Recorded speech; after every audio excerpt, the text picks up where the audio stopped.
ಬೆಳಗಾವಿಯ ಓಬಳಾಪುರ ತಾಂಡಾದಲ್ಲಿ ಮತಾಂತರದ ಆಮಿಷ. ಸುವರ್ಣ ನ್ಯೂಸ್ ವರದಿಯ ಬೆನ್ನಲ್ಲೇ ಅಧಿಕಾರಿಗಳು ಅಲರ್ಟ್ ಆಗಿದ್ದಾರೆ. ಇದು ಸುವರ್ಣ ನ್ಯೂಸ್ನ ಮತ್ತೊಂದು ಬಿಗ್ ಇಂಪ್ಯಾಕ್ಟ್. ಓಬಳಾಪುರ ತಾಂಡಾಕ್ಕೆ ತಾಲೂಕು ಅಧಿಕಾರಿಗಳು ದೌಡಾಯಿಸಿದ್ದಾರೆ. ಕ್ರಿಶ್ಚಿಯನ್ ಮಿಷನರಿಗಳ ಸಹಚರರಿಗೆ ತಹಶೀಲ್ದಾರ್ ಎಚ್ಚರಿಕೆಯನ್ನ ಕೊಟ್ಟಿದ್ದಾರೆ. ಜೊತೆಗೆ ಅಂಗನವಾಡಿ ಶಿಕ್ಷಕಿ ಸುಮಿತ್ರಾ ವಿರುದ್ಧವೂ ಕ್ರಮ ಕೈಗೊಳ್ಳೋದಾಗಿ ತಿಳಿಸಿದ್ದಾರೆ ತಹಶೀಲ್ದಾರ್. ತಾಂಡಾದಲ್ಲಿ ಮತಾಂತರ ನಡೆದರೆ ನನ್ನ ಗಮನಕ್ಕೆ ತನ್ನಿ ಅಂತಲೂ ಕೂಡ ಸೂಚನೆ ಕೊಟ್ಟಿದ್ದಾರೆ. ಗ್ರಾಮಸ್ಥರಿಗೆ ನಿರ್ದೇಶನ ನೀಡಿದ್ದಾರೆ ತಹಶೀಲ್ದಾರ್ ಪ್ರಕಾಶ್. ನಿನ್ನೆ ಬೆಳಿಗ್ಗೆ 9 ಗಂಟೆಗೆ ಸುದ್ದಿ ಪ್ರಸಾರ ಮಾಡಿತು ಸುವರ್ಣ ನ್ಯೂಸ್. ಬಡವರನ್ನೇ ಟಾರ್ಗೆಟ್ ಮಾಡಿ ಕ್ರೈಸ್ತ ಮಿಷನರಿಗಳ ಮತಾಂತರ ಏನ್ ನಡೀತಾ ಇದೆ, ಆ ಮತಾಂತರದ ಬಗ್ಗೆ ಅಳಲನ್ನ ತೋಡ್ಕೊಂಡಿದ್ರು ಗ್ರಾಮಸ್ಥರು. ಏನೋ ಆರೋಗ್ಯದ ಸಮಸ್ಯೆ ಇದ್ರೆ ಅದೆಮ್ಮ ಆರೋಗ್ಯ ಎಲ್ಲ ಸುಧಾರಿಸಿಬಿಡುತ್ತೆ, ಜೊತೆಗೆ ಹಣ ಕೊಡ್ತೀವಿ ಅನ್ನುವಂತಹ ಆಮಿಷವನ್ನ ಒಡ್ಡಿ ಮತಾಂತರ ಮಾಡ್ತಾ ಇದ್ದಾರೆ ಅಂತ ಗ್ರಾಮಸ್ಥರು ಆರೋಪಿಸಿದ್ರು. ಸುವರ್ಣ ನ್ಯೂಸ್ ವರದಿಯ ಬೆನ್ನಲ್ಲೇ ಕ್ರಮಕ್ಕೆ ಮುಂದಾಗಿದ್ದಾರೆ ತಹಶೀಲ್ದಾರ್.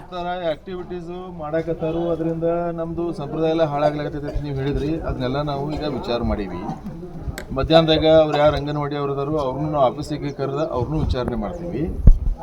ನೆಕ್ಸ್ಟ್ ಈಗ ಅವರಿಗೆ ನಾವು ಹೇಳಿವಿ, ಅವರಿಗೆ ನಾವು ಒಂದು ಮೆಸೇಜ್ ಕನ್ವೆ ಮಾಡೀವಿ. ಏನಂತ ಹೇಳಿ, ಯಾವ್ದಾರೇ ಆಮಿಷ ಒಡ್ಡಿ ಒಳಗೆ ಬರ್ತಾರಂದ್ರೆ ತಗೊಳ್ರಿ ನಮ್ಮ ಸಮಾಜದಾಗ, ಇಲ್ಲ ಅಲ್ಲೇ ಹೋಗ್ತೀವಿ ಅಂದ್ರೆ ಇಲ್ಲಿಂದ ಅವ್ರಿಗೆ ಡೈರೆಕ್ಟ್ ಶಿಫ್ಟ್ ಮಾಡ್ಬಿಡ್ರಿ. ಒಳ್ಳೇದಾಗೈತಿ, ನೀವೇನು ಕೇಳಾಕ ನೀವೇನು ಸಂಬಂಧ, ನಾವೇನಾರ ಒಂದ ಇಲ್ಲ ತೀರ್ಮಾನ ತಗೋಬೇಕಂದ್ರೆ ಎಲ್ಲ. ಎಸ್, ನಿನ್ನೆ ಬೆಳಿಗ್ಗೆ 9 ಗಂಟೆಗೆ ಸುದ್ದಿ ಪ್ರಸಾರ ಮಾಡಿತು ಏಷ್ಯಾನೆಟ್ ಸುವರ್ಣ ನ್ಯೂಸ್. ನಮ್ಮ ವರದಿಯ ಬೆನ್ನಲ್ಲೇ ಅಧಿಕಾರಿಗಳು ಅಲರ್ಟ್ ಆಗಿ ತಂಡಾಗೆ ಭೇಟಿ ಕೊಟ್ಟು ಕ್ರಿಶ್ಚಿಯನ್ ಮಿಷನರಿಯ ಸಹಚರಿಗೂ ಕೂಡ ಎಚ್ಚರಿಕೆ ಕೊಟ್ಟಿದ್ದಾರೆ. ಮಾಜಿ ಶಾಸಕರಾದಂತಹ ಪಿ ರಾಜೀವ್ ಅವರಿಗೆ ನಮ್ಮ ಜೊತೆ ದೂರವಾಣಿ ಸಂಪರ್ಕದಲ್ಲಿದ್ದಾರೆ. ರಾಜೀವ್ ಅವರೇ ನಮಸ್ತೆ. ಮೇಡಮ್ ನಮಸ್ಕಾರ.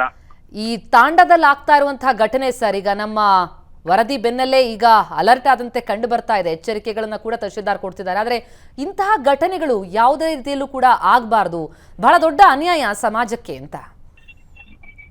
ಮೊದಲನೇದಾಗಿ ಈ ಸುದ್ದಿಯನ್ನ ರಾಜ್ಯದ ಗಮನಕ್ಕೆ ತಂದಿದ್ದಕ್ಕಾಗಿ ತಮಗೆ ಅಭಿನಂದನೆಗಳನ್ನ ಸಲ್ಲಿಸ್ತೇನೆ. Thank you sir. ಈ ಸಮಾಜಕ್ಕೆ ಇರುವಂತಹ ಬಹಳ ದೊಡ್ಡ ಪಿಡುಗು ಇದು. ಬಡವರನ್ನ, ಶೋಷಿತ ವರ್ಗವನ್ನ ಗುರುತಿಸಿ ಆಸೆ ಆಮಿಷವನ್ನ ತೋರಿಸಿ ಅವರನ್ನ ಮತಾಂತರ ಆಗಬೇಕು ಅಂತ ಹೇಳಿ ದುಷ್ಪ್ರೇರಣೆ ಮಾಡುವಂಥದ್ದು. ನಿಜ. ಹಿಂದೆ ಬಿಜೆಪಿ ಸರ್ಕಾರ ಇದ್ದಾಗ ಇದನ್ನ ಅಪರಾಧ ಅಂತ ಹೇಳಿ ಒಂದು ಕಾನೂನನ್ನ ಮಾಡಿದೆ. ಸರ್ವ ಜನಾಂಗದ ಶಾಂತಿಯ ತೋಟ ಅಂತ ಹೇಳಿ ಕರ್ನಾಟಕವನ್ನ ಕರಿತೀವಿ. ಸರ್ವ ಜನಾಂಗದ ಶಾಂತಿಯ ತೋಟ ಅಂದ್ರೆ ಎಲ್ಲರೂ ಅವರವರ ಆಚರಣೆಗಳನ್ನ ಸ್ವತಂತ್ರವಾಗಿ ಮಾಡ್ಕೊಳ್ಳುವಂಥದ್ದು. ನಿಜ.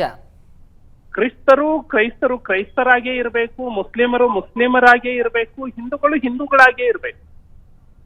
ಇನ್ನೊಂದು ಧರ್ಮವನ್ನ ಮತಾಂತರ ಮಾಡೋದು ಆ ಧರ್ಮದ ಮೇಲೆ ಆಗುವಂತಹ ಆಕ್ರಮಣ.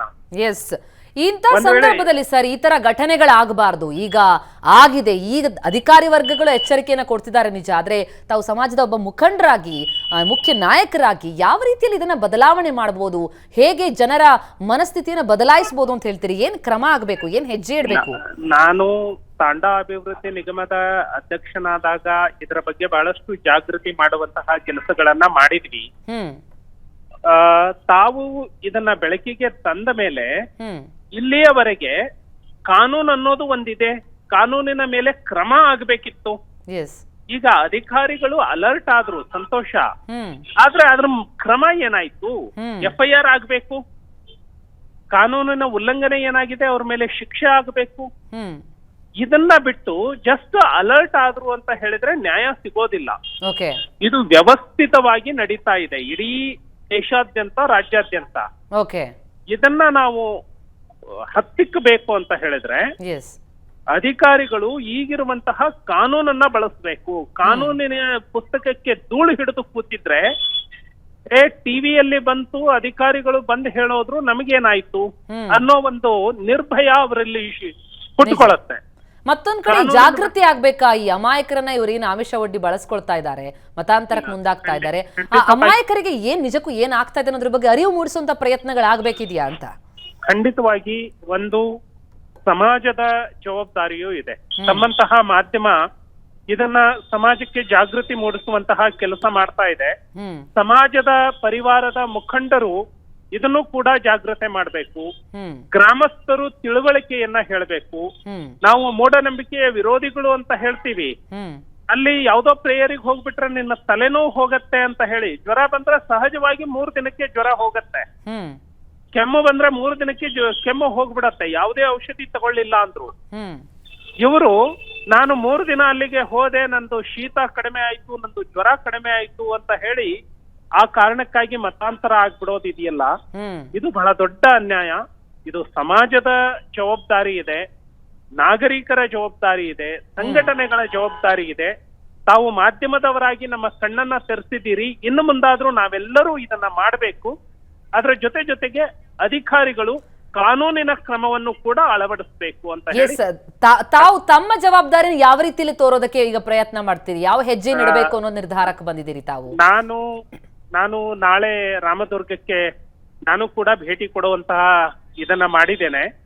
ನಾಳೆ ಹೋಗ್ತೇವೆ. ನಮ್ಮ ಸಮಾಜದ ಎಲ್ಲ ಮುಖಂಡರಿಗೆ ಕೂರಿಸಿ ಅವರ ಜೊತೆಗೆ ಚರ್ಚೆ ಮಾಡಿ, ಈ ರೀತಿ ಆಗುವಂತದ್ದು ತಪ್ಪು, ಇದು ಬಂಜಾರ ಸಮಾಜಕ್ಕೆ ಅಂಟಿರುವಂತಹ ಒಂದು ಶಾಪ, ಇದಕ್ಕೆ ನಾವೆಲ್ಲರೂ ಜವಾಬ್ದಾರಿ ತಗೊಳ್ಳೋಣ ಅನ್ನುವಂತಹ ಒಂದು ಚರ್ಚೆಯನ್ನ ಅವ್ರ ಜೊತೆಗೆ ಮಾಡ್ತೀವಿ. ಓಕೆ, ಅಂದ್ರೆ ಈಗ ಒಂದು ಜಾಗೃತಿ ಆಗ್ಬೇಕಾಗಿದೆ, ಒಂದು ಅಭಿಯಾನದ ರೀತಿಯಲ್ಲೇ ಅವರಲ್ಲಿ ಈಗ ಮನವರಿಕೆ ಮಾಡ್ಕೊಡೋ ಪ್ರಯತ್ನ ಆಗ್ಬೇಕಂತ ಆ ನಿಟ್ಟಿನಲ್ಲಿ ತಾವು ಹೆಜ್ಜೆ ಇಡ್ತೀರಾ ಹೇಗೆ? ಹೌದು, ನಾನು ಒಬ್ಬನೇ ಮಾಡಿದ್ರೆ ಆಗೋದಿಲ್ಲ. ಸಮಾಜದ ಎಲ್ಲಾ ಮುಖಂಡರು, ಯುವಕರು, ವಿದ್ಯಾರ್ಥಿಗಳು ನಾವೆಲ್ಲರೂ ಕೈ ಜೋಡಿಸಿದಾಗ ಇದೊಂದು ಅಭಿಯಾನದ ರೂಪವನ್ನ ನೀವು ಹೇಳಿದ ಹಾಗೆ ತೆಗೆದುಕೊಳ್ಳುತ್ತೆ. ನಿಜಕ್ಕೂ ಇದನ್ನೊಂದು ಅಭಿಯಾನದ ರೀತಿಯಲ್ಲಿ ನಮ್ಮ ಸಮಾಜದ ಧರ್ಮಗುರುಗಳಿಗೂ ಕೂಡ ನಾನು ವಿನಂತಿಯನ್ನ ಮಾಡ್ಕೊಳ್ತೇನೆ. ಧರ್ಮಗುರುಗಳು ಕೂಡ ಬರಬೇಕು, ಈ ಅಭಿಯಾನದಲ್ಲಿ ಪಾಲ್ಗೊಳ್ಬೇಕು ಅಂತ ಹೇಳಿ ಅವರನ್ನು ವಿನಂತಿಯನ್ನ ಮಾಡ್ತಾರೆ. ಈಗ ನಾಳೆ ತಾವು ಹಾಗಿದ್ರೆ ಭೇಟಿ ಕೊಡ್ತಿದ್ದೀರಿ?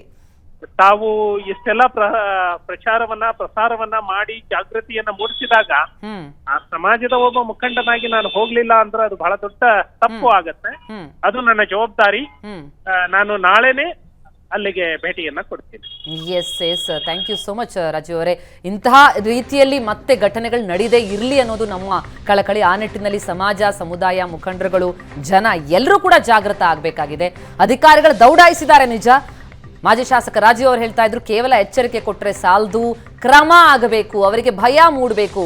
ಇಂತಹ ಘಟನೆಗಳು ಮತ್ತೆ ಮರುಕಳಿಸಬಾರದು ಅಂತಂದ್ರೆ ಈ ರೀತಿಯಲ್ಲಿ ಮತಾಂತರಕ್ಕೆ ಮುಂದಾಗುವಂತಹ ಜನ ಏನಿದ್ದಾರೆ ಅಥವಾ ಆ ಮಿಷನರಿಗಳ ಸಹಚರರು ಏನಿದ್ದಾರೆ ಅವರಿಗೆ ಒಂದು ಎಚ್ಚರಿಕೆ ಕರೆಗಂಟೆಯಾಗಬೇಕು ಅನ್ನೋದು. ಈಗಾಗಲೇ ಅಂಗನವಾಡಿ ಶಿಕ್ಷಕಿ ಸುಮಿತ್ರಾ ವಿರುದ್ಧ ಕೂಡ ಕ್ರಮ ಅಂತ ತಹಶೀಲ್ದಾರ್ ಹೇಳಿದ್ದಾರೆ. ಆಕೆಯ ಪಾತ್ರ ಇಲ್ಲಿ ಪ್ರಮುಖವಾಗಿ ಕಂಡು ಬಂದಿದೆ ಅನ್ನೋದ್ರ ಬಗ್ಗೆ ದೂರುಗಳು ಗ್ರಾಮಸ್ಥರಿಂದ ಬಂದಿತ್ತು. ಓಬಳಾಪುರ ತಾಂಡಾಕ್ಕೆ ತಾಲೂಕು ಅಧಿಕಾರಿಗಳು ದೌಡಾಯಿಸಿ ಅದರ ಬಗ್ಗೆ ಎಚ್ಚರಿಕೆಯನ್ನ ಕೊಟ್ಟಿದ್ದಾರೆ. ಜೊತೆಗೆ ಇನ್ನೇನಾದರೂ ಇಂತಹ ಘಟನೆಗಳು ನಡೆದಿದ್ದೇ ಆದಲ್ಲಿ ನನ್ನ ಗಮನಕ್ಕೆ ತನ್ನಿ ಅಂತ ತಹಶೀಲ್ದಾರ್ ಪ್ರಕಾಶ್ ಸೂಚನೆ ಕೊಟ್ಟಿದ್ದಾರೆ.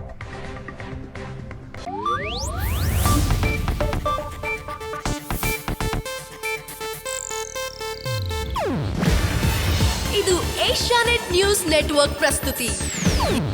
ನೀವು ನೋಡ್ತಿದ್ದೀರಾ ಏಷ್ಯಾನೆಟ್ ಸುವರ್ಣ ನ್ಯೂಸ್.